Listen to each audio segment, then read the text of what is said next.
Bendiciones, familia, hermanos, amigos. Qué bueno que podemos estar juntos nuevamente en esta oportunidad. Le damos gracias al Señor por esta oportunidad de poder comunicarnos a través de este sistema virtual de comunicación que Dios ha permitido usarnos. Hermanos, en esta oportunidad quiero presentarles una enseñanza que ya la dimos en la iglesia, pero que creo que es pertinente y necesario que usted la escuche, porque en medio de esta pandemia, en medio de este juicio que está viviendo la humanidad, que está viviendo la tierra, pues el Señor nos movió a enseñarle este mensaje que recibimos de parte de Él en medio de estos tiempos, para que aprendamos y sepamos por qué pasan los juicios a la humanidad, por qué vienen las crisis a esta tierra.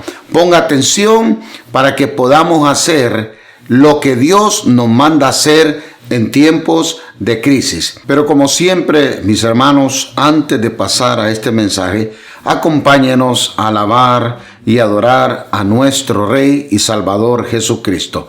Adelante, adorémosle.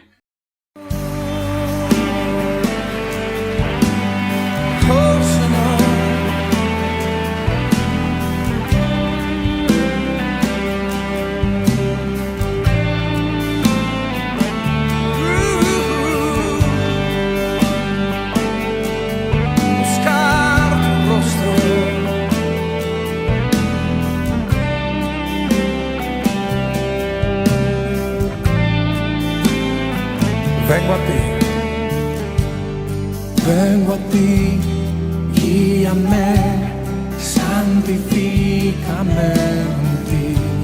Yo quiero andar en tu verdad. Tómame,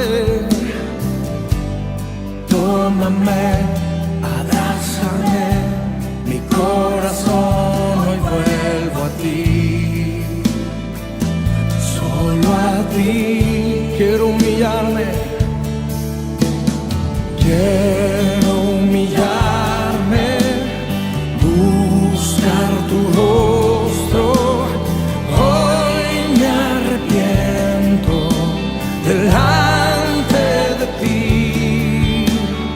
Vengo a invocarte, inclina tu oído, escucha y perdona mi rebelión.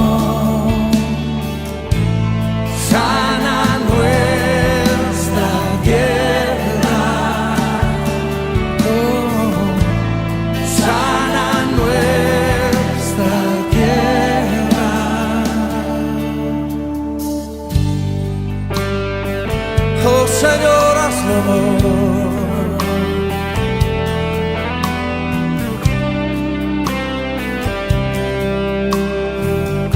Cántelo una vez más conmigo. Vengo a ti, guíame, santifícame en ti. Yo quiero andar en tu verdad. Tómame, Señor.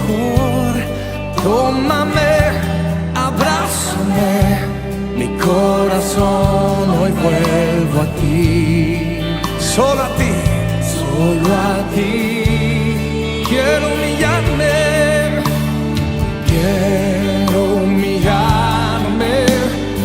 buscar tu rostro. Hoy me arrepiento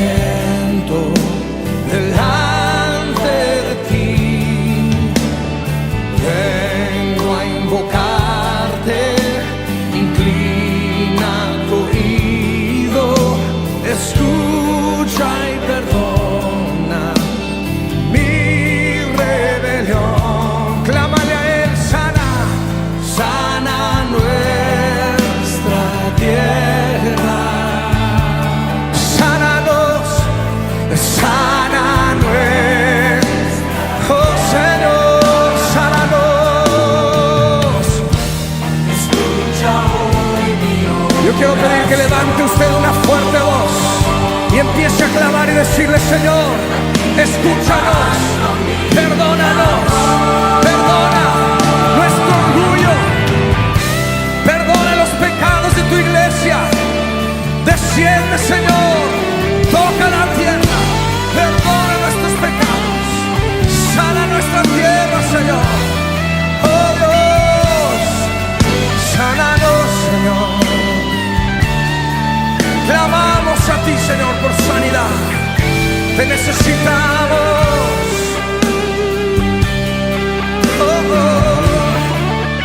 Quiero humillarme, quiero buscar tu rostro.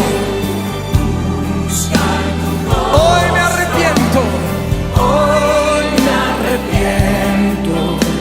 delante de ti.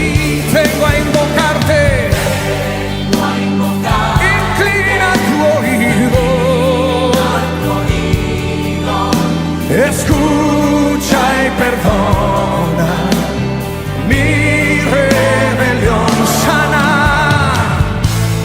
sana nuestra tierra, Señor. Sana nuestra tierra. Oh, clámale fuerte. Sana nuestra tierra.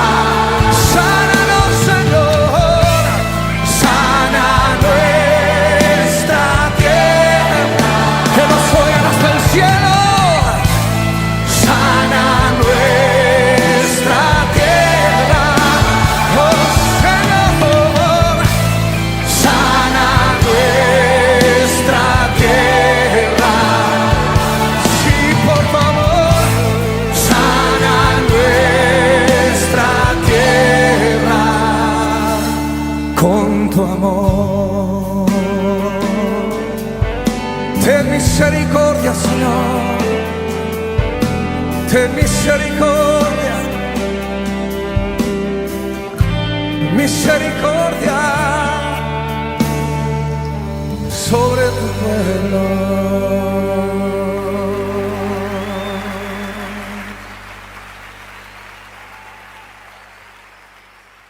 Vamos a la palabra del Señor y vamos a hablar esta oportunidad, el tema: ¿por qué vienen las crisis? Somos la iglesia de nuestro Señor Jesucristo, amén. Si alguien debe tener la respuesta a todas las cosas que ocurren, debe ser la iglesia de nuestro Señor Jesucristo, amén.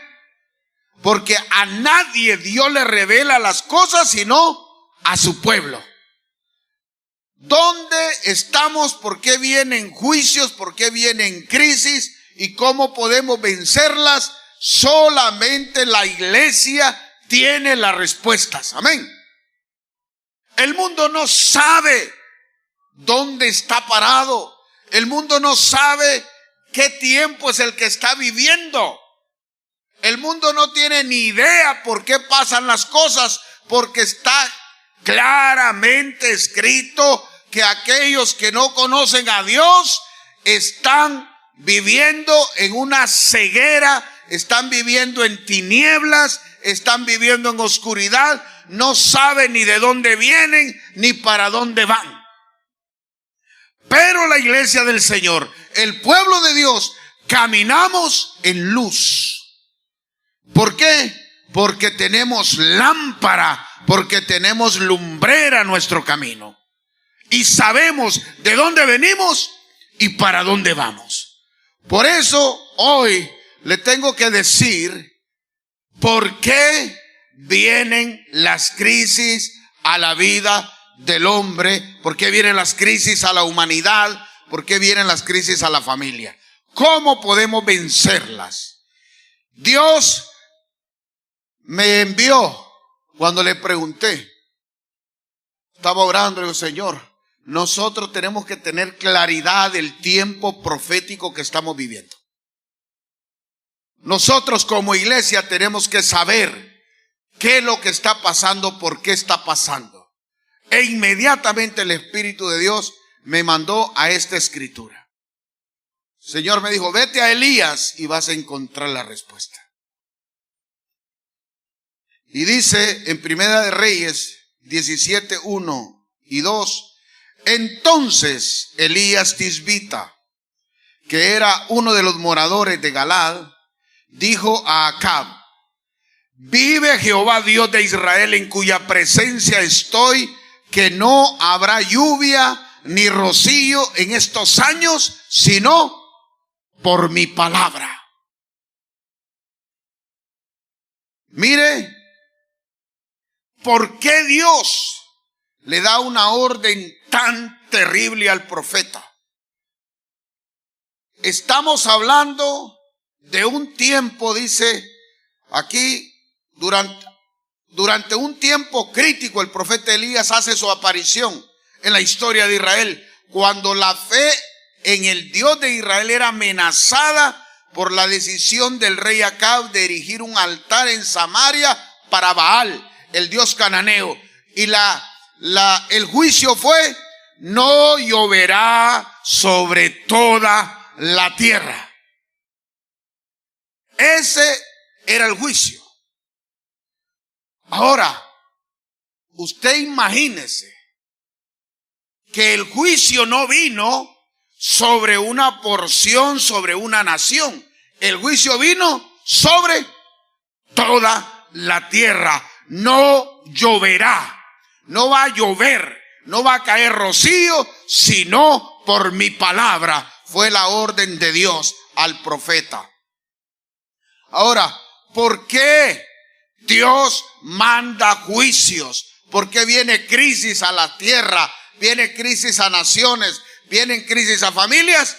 Por la maldad de los gobernantes, por la maldad de los reyes, por la maldad de aquellos en cuyos hombros Dios ha puesto la responsabilidad de guiar a su pueblo, de guiar a su nación.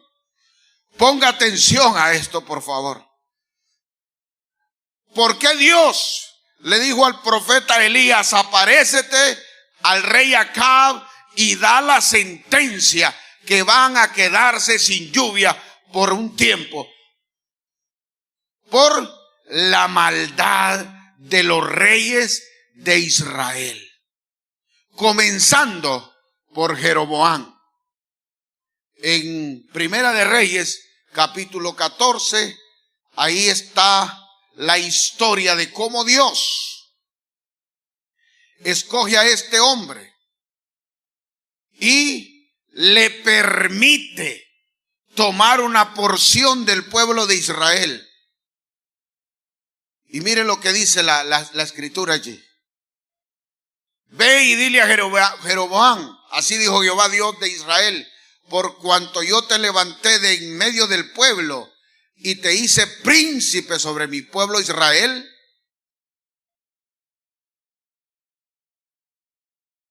sino que hiciste lo malo sobre todos los que han sido antes de ti, pues fuiste y te hiciste dioses ajenos e imágenes de fundición para enojarme, y a mí me echaste tras tus espaldas.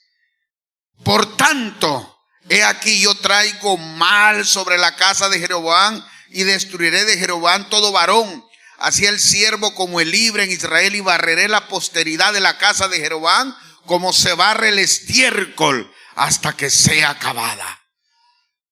Dios levanta a Jeroboam para que reine conforme al corazón de David, al corazón de Salomón. Pero, mi hermano, además de que Dios le permite dividir el reino a este hombre, ahora este hombre hace lo malo delante de los ojos de Dios. El que muera de los de Jeroboam en la ciudad lo comerán los perros, y el que muera en el campo lo comerán las aves del cielo, porque Jehová lo ha dicho. Y comienza, hermano, a partir de este caballero, de este rey, de este gobernante, comienza, mire, una historia de reyes que hicieron lo malo delante del Señor. Después de este gobernante malvado vino, hijo de Jeroboam, vino Nadab, luego vino Baasa, luego vino Zimri, vino Omri, que fue el que fundó Samaria, y luego, hijo de Omri, vino Acab, que fue el rey más malvado que ha existido, ¿verdad? Y es entonces en el reinado de Acab, rey de Israel, que aparece Elías y da la sentencia y le dice: viene un juicio no sobre Israel, sino sobre toda la tierra. Aunque el pecado lo cometió el pueblo de Israel, el juicio alcanzó toda la tierra. Dice la palabra de Dios, Primera de Reyes 17:7, pasados algunos días se secó el arroyo porque no había llovido sobre la tierra. Mire, el pecado lo comete el pueblo de Dios. Las fallas son del pueblo de Dios, pero el juicio alcanza a toda la tierra.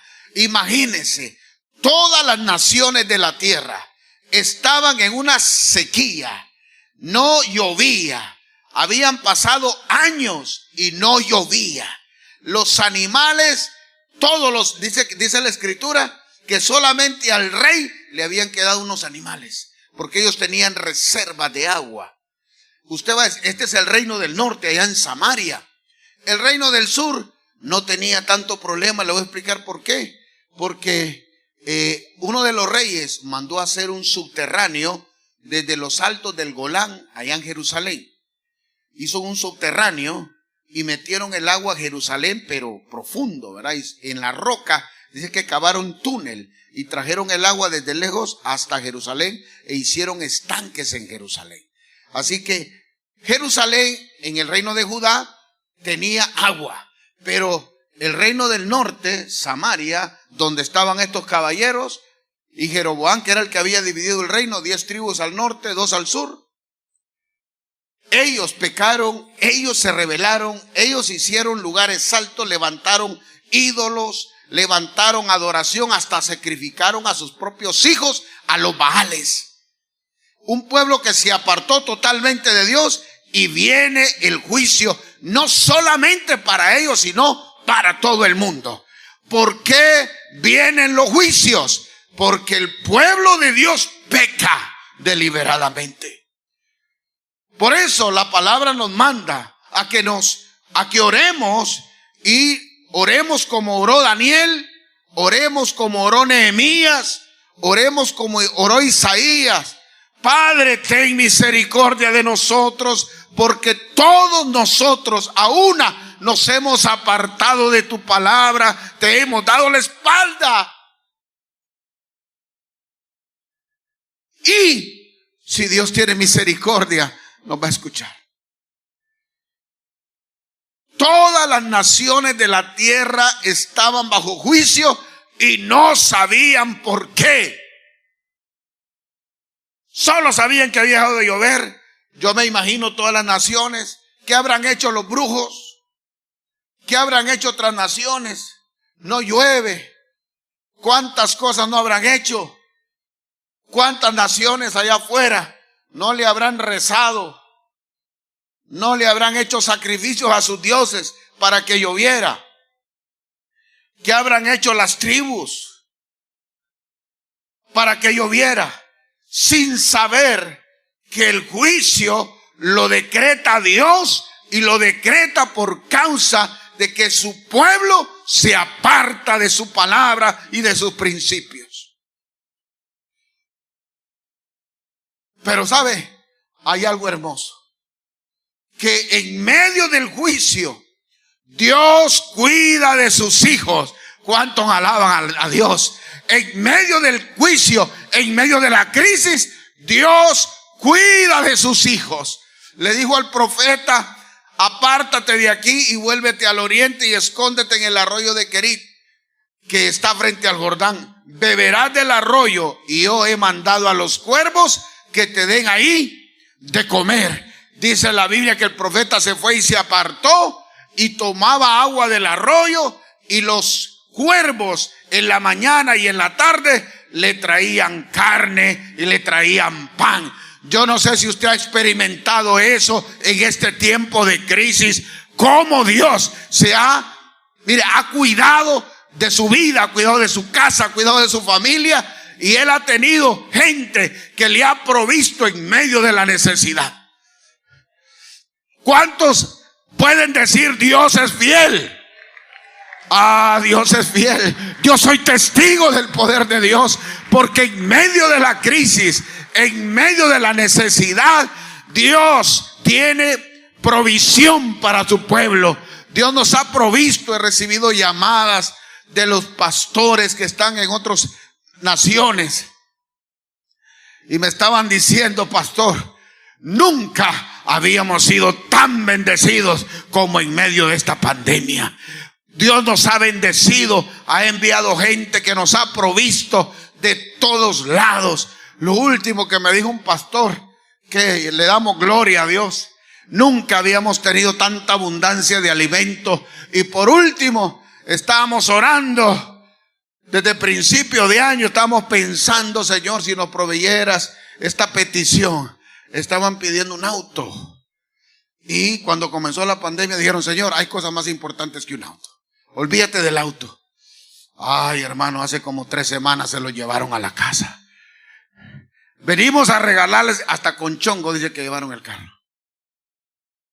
Le mandaron un carro. Y el hombre no tuvo más que salir de la casa y levantar las manos al cielo y decir: Señor, tuya es la gloria.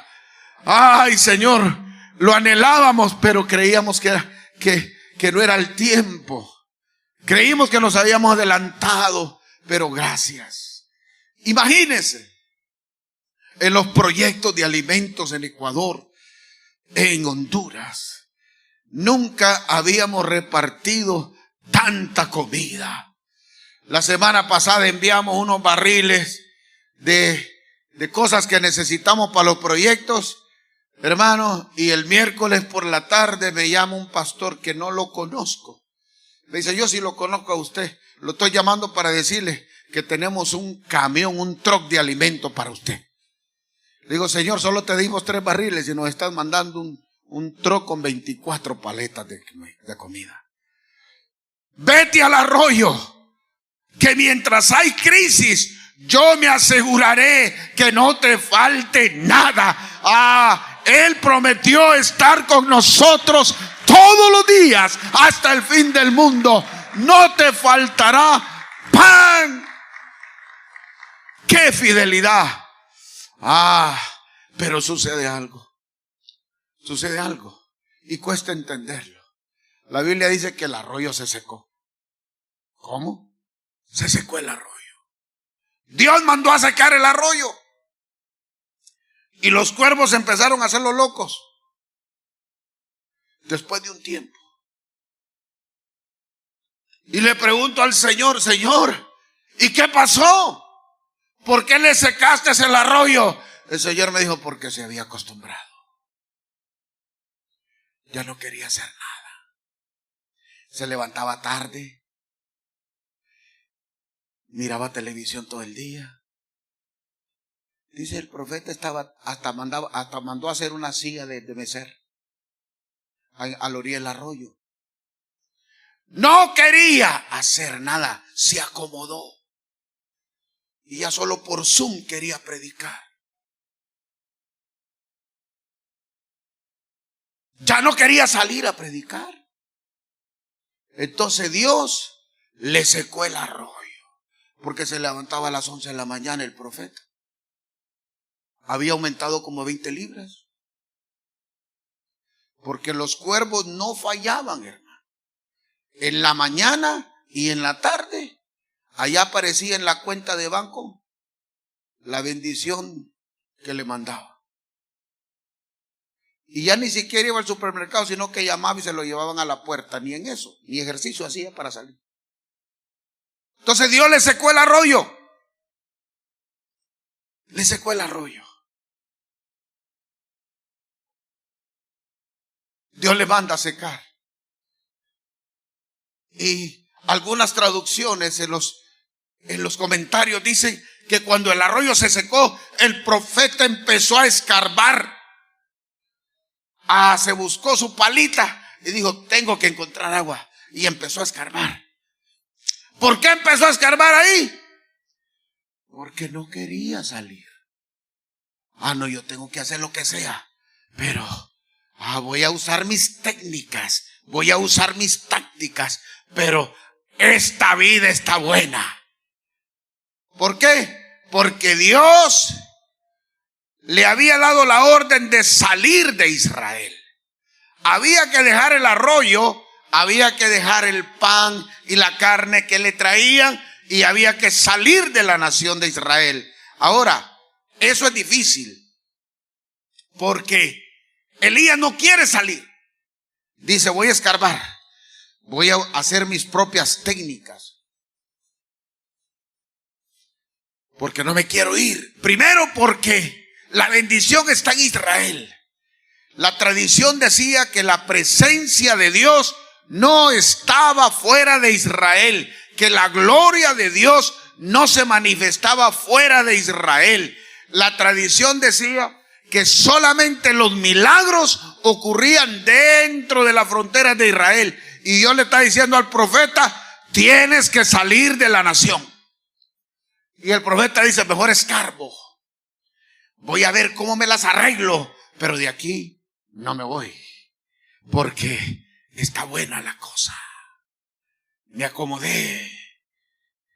Mi hermano, y dice la Biblia que el Señor lo envía fuera. ¿Por qué?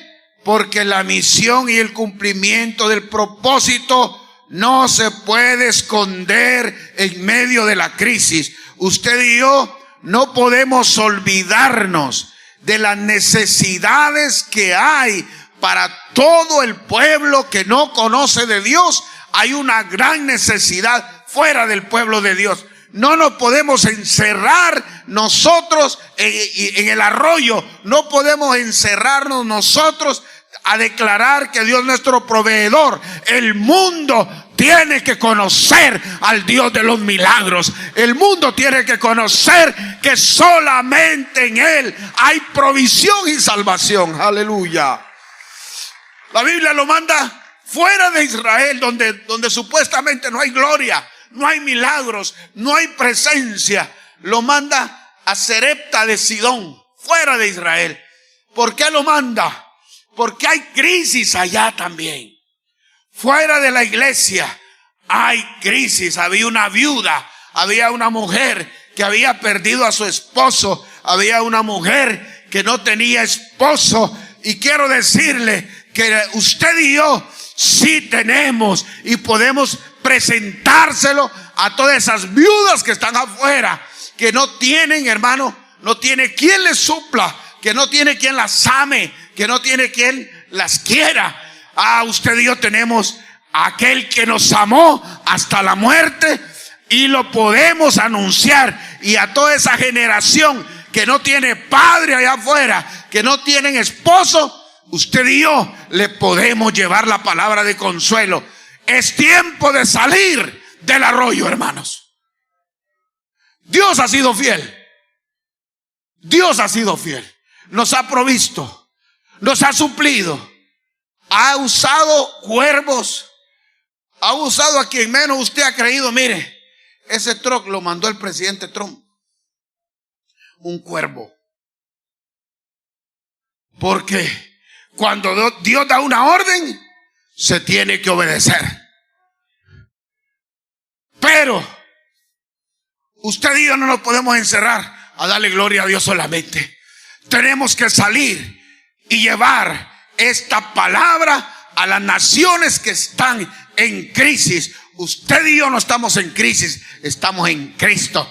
Tenemos, mire, tenemos la salvación, tenemos vida eterna, tenemos abundancia, tenemos promesas, pero necesitamos llevar esta palabra a una generación que no tiene esposo. Y hay otra generación que está agonizando, una generación emergente, una generación de niños, de jóvenes que andan extraviados, que no saben ¿Quién es Jesucristo, el Hijo de Dios? Necesitamos salir y declararlo a las naciones. ¿Cuándo terminan los juicios? Terminan únicamente cuando Dios da la orden. Este juicio no termina cuando la OMS, la Organización Mundial de la Salud, lo dice. Esta crisis no termina cuando el director del CDC de los Estados Unidos, el doctor Fauci, diga: esta crisis no va a terminar. Cuando los gobernantes digan: esta crisis va a terminar. Cuando el Dios de los cielos diga: hasta aquí llegó. Nadie sabe cuándo va a terminar. El mismo profeta no sabía cuándo iba a terminar el juicio. Porque Dios, la orden fue: aparécete al rey Acab y dile que va a cerrar, que voy a cerrar los cielos. Pero no le dijo cuánto tiempo. Dice en Primera de Reyes 18:1, pasados muchos días, para ser exactos, 3 años y medio, vino palabra de Jehová a Elías en el 3er año diciendo: ve, muéstrate a Acab y yo haré llover sobre la faz de la tierra. Aún el profeta no sabía cuándo iba a terminar la crisis. El único que sabe cuándo va a terminar la crisis es Él, es el Todopoderoso, y Él lo va a revelar a sus siervos los profetas. Cuando esta crisis vaya a terminar, Dios se lo va a mostrar a la iglesia. Y quiero decirle, y no lo quiero desanimar, hay que salir del arroyo, hay que salir de la comodidad, hay que predicar este evangelio y esperar en la gracia y en la misericordia de Dios, porque Dios no ha dicho que esto va a terminar. No lo ha dicho. Y no lo quiero desanimar.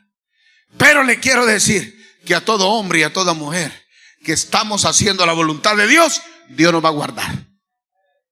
Dios nos va a librar de todo mal y nos va a proveer. Elías salió de Israel, fue donde una viuda, y ¿sabe qué es lo que la viuda le dijo?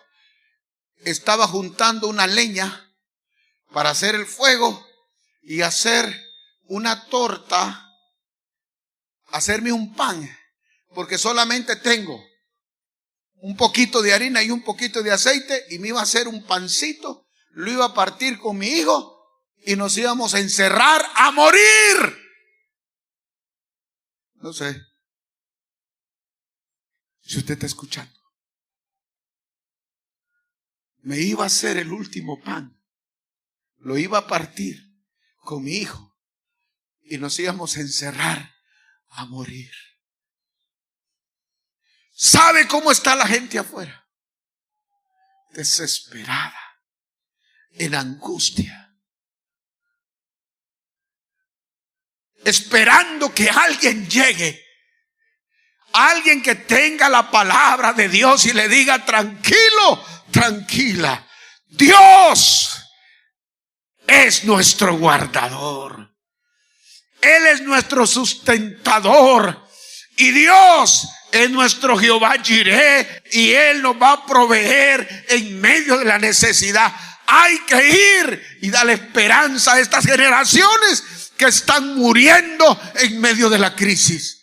Aleluya. No sé cuántos pueden decir gloria a Dios. ¿Qué debemos hacer para parar los juicios? ¿Qué es lo que debemos hacer? Está en la Escritura. En 2 de Crónicas 7:14, la Biblia dice: si se humillare mi pueblo, sobre el cual mi nombre es invocado, y oraren, y buscaren mi rostro, y se convirtieran de sus malos caminos, entonces yo iré desde los cielos y perdonaré sus pecados y sanaré su tierra. Los juicios vienen de parte de Dios, porque el pueblo, su pueblo, los hemos apartado de los principios, los hemos apartado de su palabra. Todas las naciones están en juicio y no saben por qué. No saben por qué Dios ha enviado este juicio a la tierra. Usted y yo sabemos por qué. Dios promete guardarnos, Dios promete bendecirnos, Dios promete suplirnos. Pero no nos podemos acomodar, porque Dios es fiel y porque Dios nos está supliendo. Tenemos que ir y cumplir nuestra misión como iglesia, como cuerpo, como pueblo de Dios. Tenemos que ir y anunciarle a estas generaciones sin padre, a estas generaciones, mi hermano, sin esposos, una generación viuda. Tenemos que decirles que hay esperanza en Cristo Jesús. Y como cuerpo, como pueblo, tenemos que humillarnos delante de la presencia de Dios. Tenemos que orar al Dios de los cielos y convertirnos de nuestros malos caminos, para que el Dios Todopoderoso incline su oído al clamor de su pueblo. Y dice que si nosotros nos humillamos y oramos y lo invocamos y buscamos su rostro, Él oirá desde los cielos y perdonará nuestros pecados y sanará la tierra. Solamente su clamor y mi clamor, la humillación del pueblo de Dios, puede hacer que Dios se arrepienta del mal que ha traído. No se olvide que el juicio es por causa suya y por causa mía. Y el que diga que es santo, santifíquese más. Si nos humillamos como pueblo, como iglesia, Dios va a escuchar desde los cielos y va a perdonar nuestros pecados, y va a perdonar la tierra y va a sanar la tierra.